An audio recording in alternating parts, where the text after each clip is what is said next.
This management meeting, pseudo-intervention dining room table talk. That's a long sentence. I won't go into details on that specifically, but he cried when the topic of my little brother, who passed away, came up. And seeing his eyes glass over and a shine emerge that was never there before changed the chemical composition in my brain.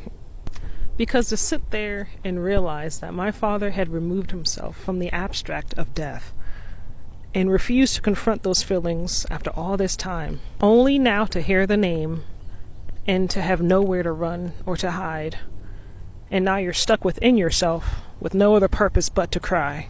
It shocked me, knowing that my mother had cried by herself in secret for so long, for so many years, more than likely.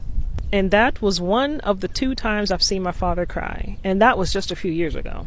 Now, the other time I saw my father cry was in my teenage years, and it was actually during one of his freak nights with my mom. And no, it is not as funny as I wish it was. And yes, my sense of self and the world has been irreversibly damaged because of nights like those.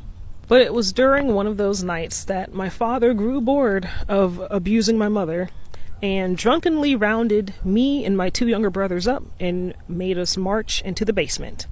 He would push us by our shoulders and direct us into one of the unfinished rooms in the basement. When we got in there, he closed the door behind him and blocked it with his body. Now my brothers cowered next to me and I next to them. All of our eyes were on him as we watched him clench his fists and begin to growl like a dog and slowly step towards us. But something happened. Something clicked. And as he was scanning our faces, he froze and relaxed his body and unclenched his fists, and then he shattered into pieces. Immediately, his eyes started watering and the tears started flowing. And he had one of the most absurd looks I think I've ever seen on his face. Probably one of confusion and disappointment and, probably some sort of anguish and likely, like, what the fuck am I doing? Thinking about it kind of makes me laugh because I remember him reaching out his arm to grab us by our clothes, and all 3 of us inched backwards, or what do you call it, like, because we didn't know he was trying to pull us in for a hug. And everything is just kind of fuzzy after that because I don't remember if we cried with him, likely out of relief and confusion, but I do remember me and my brothers staring at each other with wide eyes the entire remainder of the night. And before you go, there's one more time I'd like to tell you about, and it'll be really quick, I swear. In my childhood, when I was immature and believed that everyone had the same life as me, and that everyone's parents must have been like mine in some way, back during a time when I could be around my father, both out of fear and a hope that I would do something to gain his acceptance or appreciation, and know that I could be happy as long as I did what he asked and everybody laughs. We were talking about movies and Star Trek came up, and that is when I learned that Star Trek II, The Wrath of Khan, is one of my father's favorite movies. He cried when Spock died.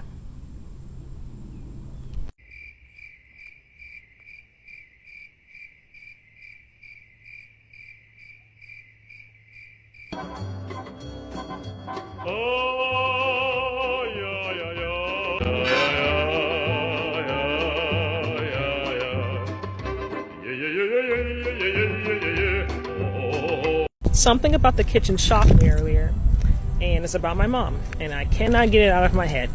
Me and the television were best friends growing up, so I specifically remember how every commercial targeted 2 men were dominated with images of hypermasculinity, usually portraying these extraordinarily beautiful young women with no other purpose than to be objects of desire to be rewarded or obtained.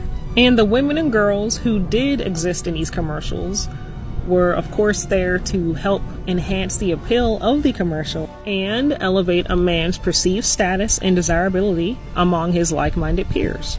However, I noticed between 2008 and 2018 a subtle shift occurred where these multi-billion-dollar corporations who own these products with enough wealth to secure their families and the shareholders for generations began to change the once solitary, dominant male archetype into one that was more approachable, more soft, vulnerable, relaxed, and ignorant to a fault. Now he's a dad, or a friendly neighbor, or a good role model who's focused on more domestic activities like laundry or spending time with the kids. Roles and responsibilities that, for the longest time, were normally associated and traditionally assigned to women.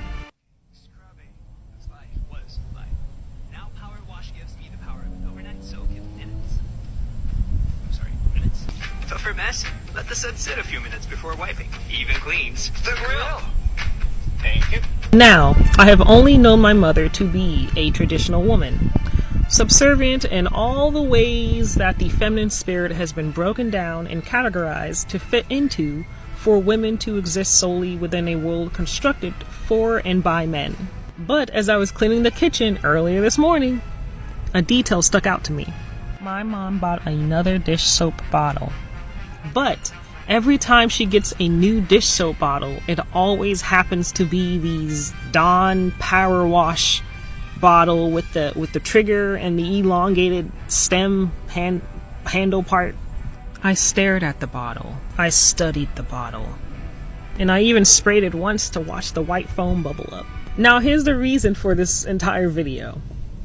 I believe that my mother collects these Dawn Power Wash bottles in excess because the bottle gives her a sense of power that she doesn't have. It's non-existent in her day-to-day life. She's not married, but she's been with the same man for more than 3 decades. She has been physically, emotionally, mentally, psychologically, and financially beaten, broken, battered, bruised, and she stays with my father out of learned helplessness and fear of her safety, despite her every other normal conversation with me involving her fantasizing about leaving.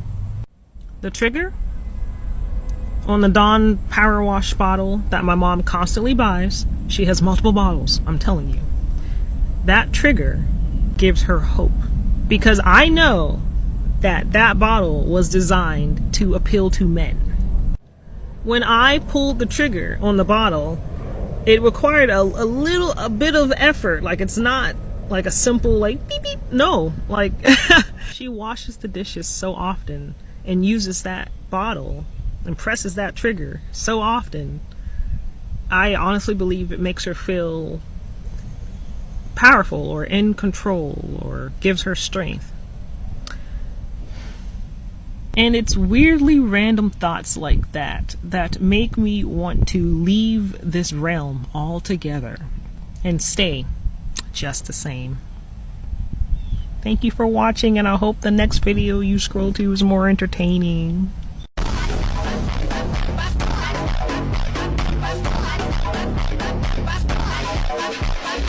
Imagine having that one spot, a secret garden, you know the one, tucked away from the noise and constant grind of the world. It could be anywhere, a bench in the park or your own backyard, or a cemetery, a place where you can just be without the world crashing in. It's your recharge station, a sort of happy place. This sanctuary, untouched by the hurried feet of the masses, is a haven for the soul. You go there to sort through life, dream a little, and just chill. It's perfect. Until, of course, the random encounter happens. Someone wanders into this perfect solitude, their presence as jarring as a discordant note in a symphony. I'm not very good at talking without a script of some sort, or something to help guide me through the process of reciting information or even just speaking my own mind. I'm not very good at it on camera. I filmed a TikTok at the cemetery today. Out of the way, there's plenty of trails, paved roads, to walk and run down, and they're 4 cars, so there's plenty of them. I'm in my car, me and my dog, just out of the way. There's this older white lady. She's walking. I see her in the distance, but she's close. She went around, she disappeared. And then she came back around on the same trail again, and both times my dog was barking at her. And just before she appeared, there was a man walking his dog. And of course, my dog was barking my ears off.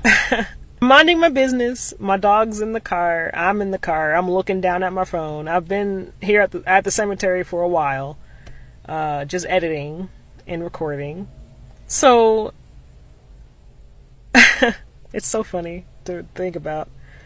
But, I did not know this woman was approaching my car until my dog started barking. And by the time my dog noticed her, she was pretty much 20 feet away. And this woman, an older white woman, maybe in her mid to late 50s, mid 60s maybe. She's got a visor on, thick sunglasses, a tank top, and some shorts, and some thick socks. She just doing her thing.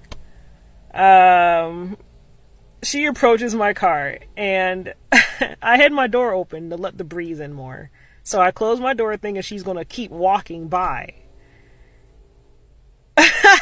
But she stops and plays with my dog in the back seat.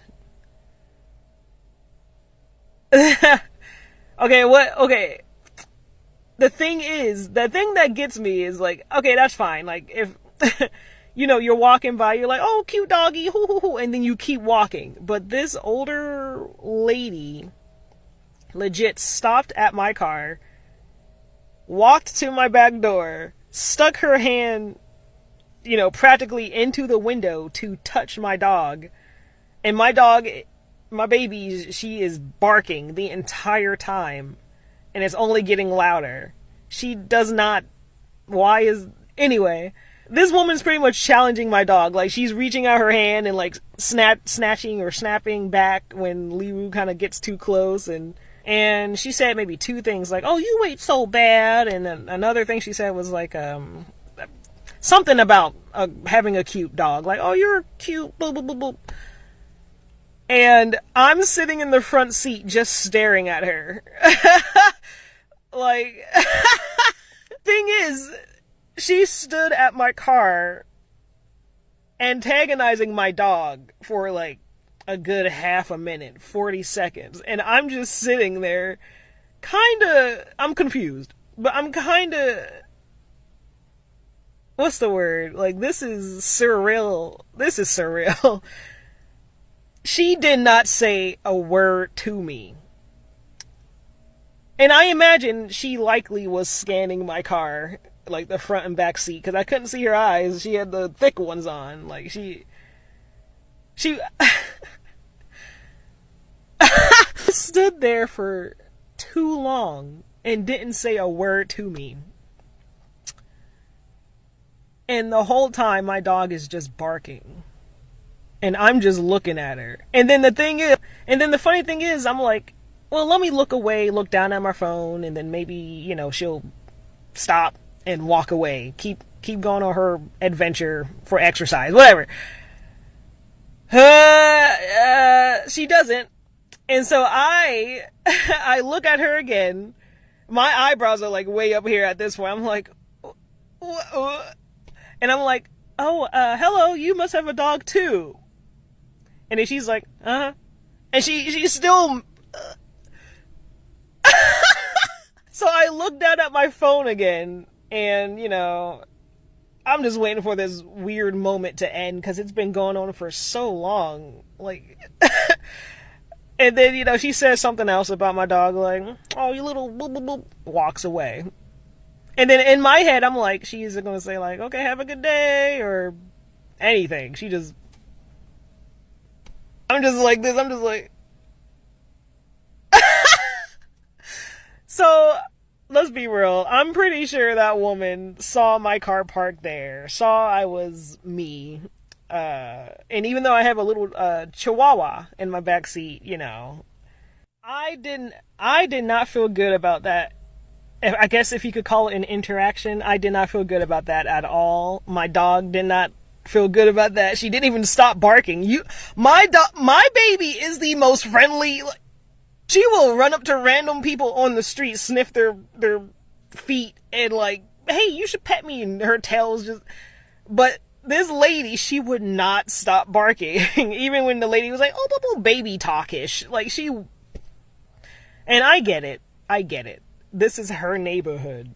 I'm, what's the word, intruding into her territory. There's a Confederate soldier memorial right up the street, like right there past the cemetery. I get it.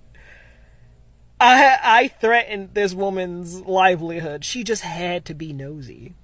And judging by the way that she just legit ignored my presence in my car, trying to touch my dog, who whenever her hand got too close would snap at her, and she kept doing it.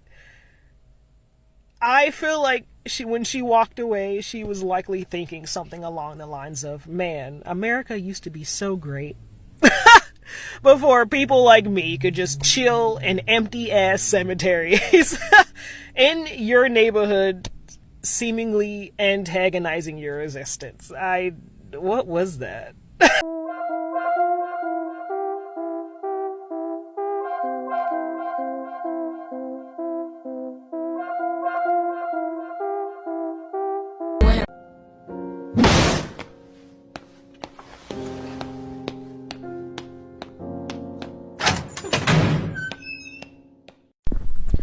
I have only known my father to be angry. And even though I live with my parents, I don't speak to my father.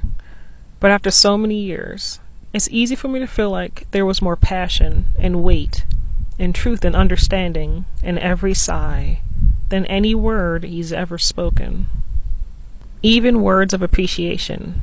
But even to this day, like an uncontrollable habit of routine, I can hear my father's exhausted exhale from the very moment he opens his room door to leave, and then the moment he opens his room to go back in. Even if it's just to go into the kitchen to grab a bottle of water, he sighs. When I think of my father, every moment of anger triumphs over every moment of joy, because I honestly don't trust myself enough to say that I have seen my father genuinely happy.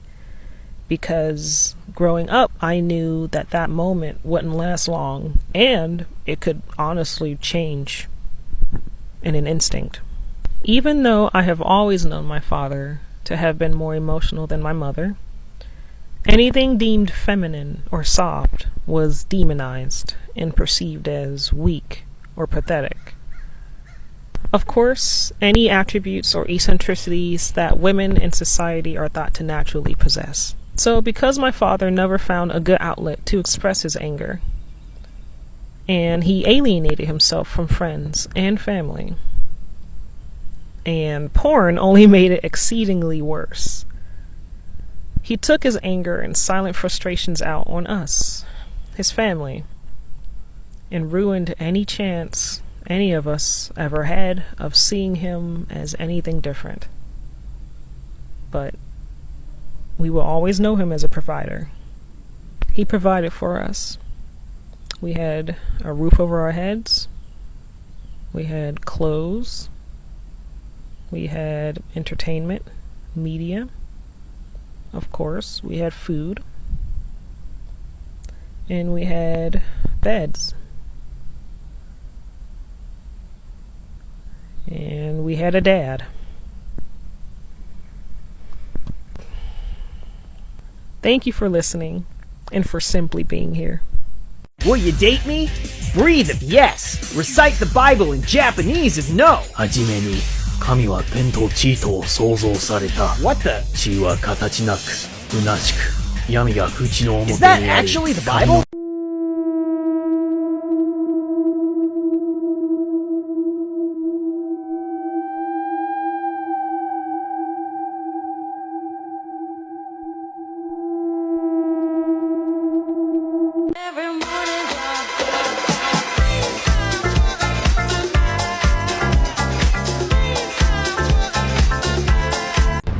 Okay, so this is a bit of a trauma dump and family lore. My father never found a good outlet for his anger when we were growing up, and even now. And he alienated himself from family and any friends he might have had. I remember my dad having one friend in my life, and that caused him to let out all of his anger and silent frustrations on his family. And now we are forever changed. And I do not speak to my father. Thank you very much for listening. I appreciate it. Am I depressed because I am unemployed? Or am I unemployed because I'm depressed? Yo, I'm the youngest son, born in 2001. And around the age of 13, my friend who lived in the same neighborhood as me invited me over to his house after school. And I was afraid to ask my parents because I had learned from an early age that if anything I said did not involve schoolwork, it wasn't appreciated and they didn't care, especially, mostly, my father. So I happily followed my friend over to his house, expecting to leave before anyone would notice. And when I did get home around 6 o'clock in the afternoon, I returned to find that everyone was worried about me. And that surprised me. But because I had disobeyed my father's rules, he punished me by filling the bathtub full of scalding hot water and filling it with an entire container of bleach. He then grabbed me by the shoulders and threw me into the tub. Water splashed everywhere. My head hit all the walls. He then interrogated me for 10 minutes, asking me where I was and why I did what I did. And after every answer, and in the instance that I did not answer fast enough, he would push me under the body of water, holding me down and effectively drowning me for about 5 to 10 seconds or until my nails started digging into his skin. My sister had come into the bathroom not too long after because she had truly believed he was going to kill me. And I brought Skittles because the world is becoming increasingly dull these days. Hello. My name is Middle Child, born in 1998 with multiple undiagnosed neurological disorders that made my life a living hell because I had become the prime source of my father's outbursts and bullying.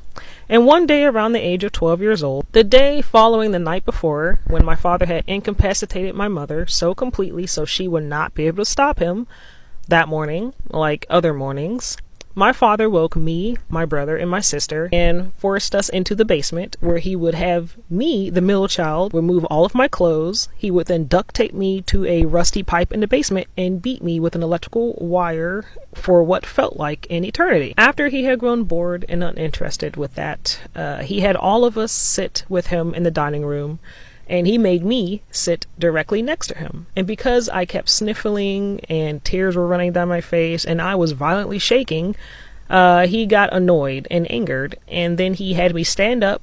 He lifted up my chair, removed the chair leg, and then proceeded to use that sturdy wooden chair leg as a weapon against my skull. He hit me with the chair leg in my head. And he was very impressed that he could break an antique wooden chair leg in half. So as I laid on the floor, dazed and confused, he told me to stop crying. And at that point, I was too afraid to make any audible noise. So it was a lot of strange noises. Either way, he told me to suck it up or he would hit me again. He then laughed and disappeared into his room, but not before he made sure that my sister was put in charge of cleaning up all of the scattered blood on the wall and the floor. And I specifically remember dried blood in the chair from the electrical cord beating before, and likely new blood from the head wound. And that day I desperately needed to go to the hospital, but I never went. I also did not see my mother that entire weekend, which was usual. And yeah, I brought Laffy Taffies because you gotta laugh to keep from crying. Hi, my name is Eldest Daughter, born in 1994, and my father stopped beating me around 12 years old, but for almost every beating he would make me strip naked. So for a little more than a decade, between the ages of 15 and 25, I grew immensely uncomfortable being around my father because he would make highly sexualized jokes about my butt and thighs, or any other region he wanted to target that day. And I would catch him staring at me during seemingly innocent moments. Our father is a porn addict who never recovered, and he has collected hundreds of DVDs and VHS tapes to prove it. Throughout my teenage years, he tried to force me to wear certain types of clothes whenever I was around him, obviously growing annoyed that I was growing into the type of woman who preferred and adored Chuck Taylors and liked baggy pants. So I learned to protect myself by rebelling and resisting against any form of femininity. Only to learn in my adulthood that the entire world consisted of men who believed the same thoughts and opinions as my father. And then to realize that these men were in positions of power that made their every word change the world. I met a man around the age of 27, a man whom I cherish to this very day, and I gave him my virginity. Again, at the age of 27. And I brought hot Cheetos because I'm not a huge fan of candy.